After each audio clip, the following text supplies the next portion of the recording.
বৈষম্য বিরোধী ছাত্র আন্দোলনে যারা অংশগ্রহণ করেছিলেন তাদেরকে টোকাই বলে ব্যঙ্গ করেছেন অভিনেত্রী জ্যোতিকা জ্যোতি। আন্দোলনের সময় কয়েকজন আওয়ামী লীগ নেতা ও দলটির ঘনিষ্ঠ হিসেবে পরিচিত শিল্পীদের কথোপকথনের যে স্ক্রিনশট সামাজিক যোগাযোগ মাধ্যমে ছড়িয়ে পড়েছে, সেখানে জ্যোতি এমন মন্তব্য করেছেন। অভিনেত্রী জ্যোতিকে লিখতে দেখা গেছে, বঙ্গবন্ধু মেডিকেল কলেজ বিশ্ববিদ্যালয়ে আগুন, ফায়ার সার্ভিস ও গণমাধ্যমকে ঢুকতে দিচ্ছে না টোকাই জামাত শিবিরের মেধাবী আন্দোলনকারীরা।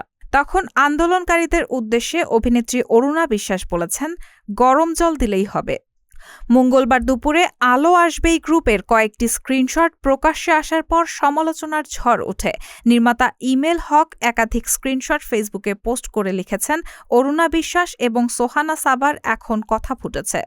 অথচ আন্দোলন যখন তুঙ্গে তখন স্বৈরাচারের পক্ষ নিয়ে এরা কী ধরনের আলাপ করত তার দুইটা নমুনা দিলাম। এই গ্রুপের অ্যাডমিন ছিলেন আওয়ামী লীগের সাবেক সংসদ সদস্য ও চিত্রনায়ক ফেরদৌস আহমেদ, চিত্রনায়ক রিয়াজ, অভিনেতা সাজু খাদেম ও অভিনেত্রী শামীমা তুষ্টি। গ্রুপটিতে সক্রিয় ছিলেন সাবেক তথ্য প্রতিমন্ত্রী মোহাম্মদ আলী আরাফাত। সামাজিক যোগাযোগ মাধ্যমে ছড়িয়ে পড়া কয়েকটি স্ক্রিনশট বিশ্লেষণ করে দেখা গেছে, গ্রুপের সদস্যরা আন্দোলনের বিপক্ষে সরব ছিলেন। আন্দোলনকারী ও আন্দোলনের পক্ষে থাকা নির্মাতা ও শিল্পীদের লক্ষ্যবস্তুতে পরিণত করেছিলেন তারা। আন্দোলনকারীদের বিষোদগার করেছেন আলো আসবেই গ্রুপের শিল্পীরা।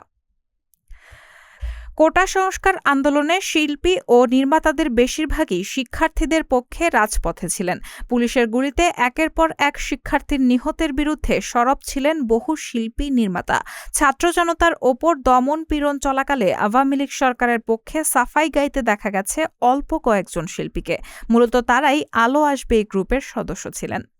রায়হানা মুন, সবার কথা।